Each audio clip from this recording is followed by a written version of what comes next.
Welcome to the July episode of County Connection. I'm Public Affairs Coordinator Julie Suter. We have a great show planned for you today. We're going to be talking about the Summit County Senior Rummage Sale, AEDs available to the public, controlling noxious weeds, and how to take advantage of deed-restricted housing in Summit County.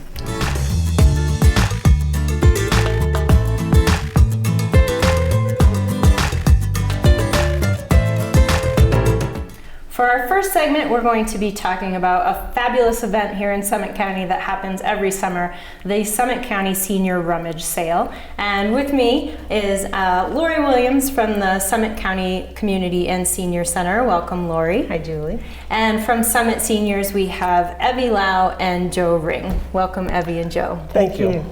All right, so this is a fabulous event, both in terms of just a fun event for people to attend, as well as a fundraiser for great causes. But before we get into the rummage sale itself, why don't you guys give some background on Summit Seniors? Thanks, Julie. So the Summit Senior Citizens Nonprofit, Inc. has been in partnership with the Summit County Senior Services since the late 1970s. So it's a long-standing, very good, very tight relationship. And so the rummage sale actually started in the 1990s, the late 1990s. So the seniors were around back in the 70s, and back then they sent out 240 newsletters. Now we're up to 2,600 newsletters. So it just shows you the growth in the community. And the rummage sale has been one of their largest, I think it is their largest actually, the fundraisers for the Summit County seniors. And it also helps all the nonprofits that help the seniors throughout the county. So it's a pretty big deal because they give all that money away. So, all right. And so for anyone who hasn't been to this event before, Joe, can you give us a just kind of a picture for our mind about how big the scale of this event is? Well, it requires a lot of volunteers. We've got probably about 15 different departments. Evie's in charge of one of the departments, which is a silent auction, but we have women's department, children's department, household goods, linens, women's wear, men's wear, electronics and small appliances, computer things, sports equipment, tools, lawn equipment, pet care equipment, we run the gamut. So we take just about anything except for large appliances, and this year we're not taking books, but the library has their annual or semi-annual book giveaway the following week. So the books are welcome there. Oh, okay. And if we get some incidentally, we do have a way to get to reuse them someplace else. So the event is held at the community center in Frisco, and it's like the event almost transforms the entire community center into a department store of gently used goods, and so there are two kind of phases to this that the public should know about. There's the donations part, so if they would like to make some donations, and then the actual sale itself, which also includes the silent auction. If you could tell folks when and where they can drop stuff off. Okay, the donation days will be Tuesday, July 28th and Wednesday, July 29th from 9 to 6. And then the sale actually starts on Thursday, July 30th, from 5 to 8. That's the pre-sale where you pay $10 to get in early and get the first picks. But then it's free the rest of the week, Friday, Saturday from 9 to 5, and then Sunday 10 to 12. And during that 10 to 12 period on Sunday, we go major half price or $2 a bag, kind of thing, to get rid of as much items as possible at that point in time.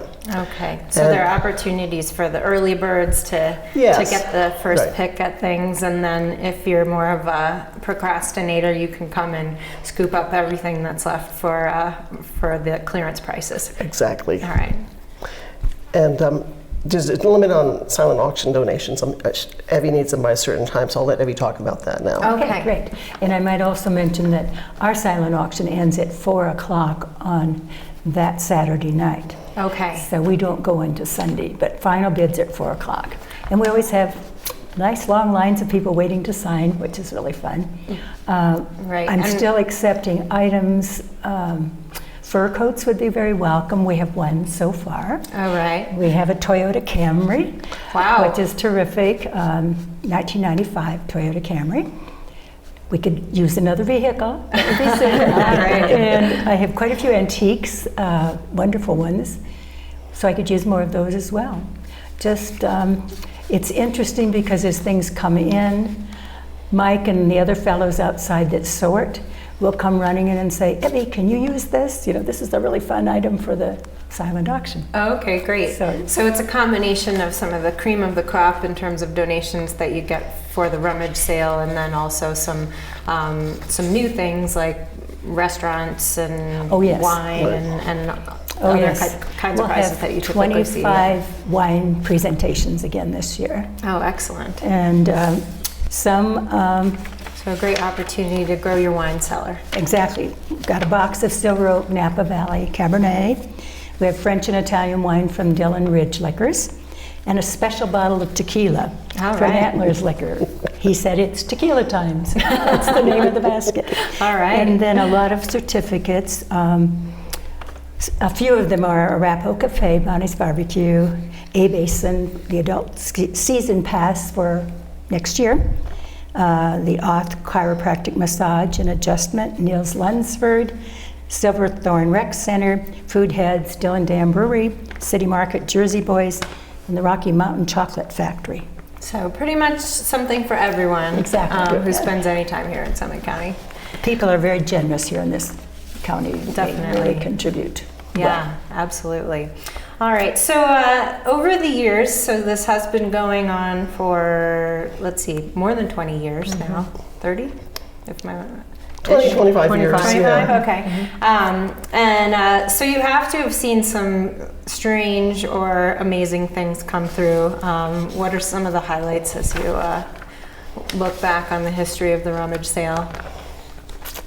Well, last year we had an old post office, brass, big, lots of boxes with the original keys. So when Mike brought it in, he said, Evie, do you want this? And I said, oh, it's really heavy and it's really unusual. He said, I think you need it. Well, we had many bids on it. It went for several $100s. Oh, wow. It was really fun. Cool. And then I had a little brass and wood wine bottle corker. Not an opener, but one that was used years ago to cork the bottles. And we got a lot of bids on that as well. So we've had a lot of fun things as well as just nice things. Well, and then I heard one year you actually had a Jaguar that was... That was 2 years ago. Yeah. So definitely some real gems that pop up through the rummage sale that people can take advantage of. So this is definitely going to be a lot of fun, but in the end it all goes to some great causes. So Lori, can you talk about some of the programs that the rummage sale supports? So the rummage sale helps support the Mountain Meals programs, whether that be a Monday night dinner, an in-house lunch on Tuesdays and Thursdays at the center, Meals on Wheels, all those programs, and then Timberline Adult Day Services also has their meals in-house. So we do 8,500 meals out of the center a year, so it's a lot. Wow. Yes, and then it helps with our medical transportation, so people that need a ride to Denver have no way to get there. We have a medical transportation program that transports them down there. Care navigation, if they find themselves in a pickle and can't figure out how to navigate out of it, we have care managers on contract to help them with that as well. And then there's not only our programs, but there's several nonprofits. So it's Alpenglow, FERC, Timberline Adult Day Services, the Colorado Avalanche Information Center, Search and Rescue, and then there's a few more to Bristlecone, and then all that money goes back into the community on services that help seniors. So it's a win-win for everybody. And actually the seniors end up giving more than what the funds are that come in. So we gave $45,000 last year to these groups. That's tremendous. Yeah, it's pretty amazing. Yeah. All right.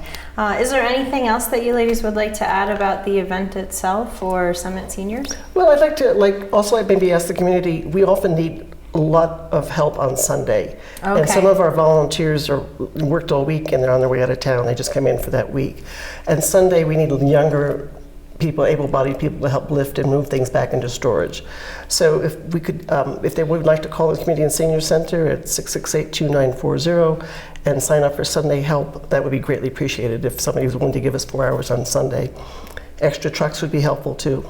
to make everything go back into place quickly with added help would be wonderful. All right, so all kinds of ways to get involved. Donate your gently used items, come in and buy somebody else's, buy brand new items in the silent auction, or volunteer during that tear down on Sunday if you've got some muscles to lend. So lastly, if people need to check back on the details, where can they get information about the event and Summit Seniors in general? So they can either call the center at 970-668-2940 or come in and we'll give them all the information at the front desk. We have staff and several volunteers that are willing to help. And then they can also go to the Summit County Seniors website, which is www.co.seniors.co.us/seniors, and the information's on there as well. So. All right. Well, thanks so much for coming in here, ladies, and good luck with the big event. Sounds like it's going to be a hit as always. Thank you so much. All right. Take care. Thank you. Stick with us. When we come back, we're going to be talking about AEDs to address cardiac arrest here in Summit County.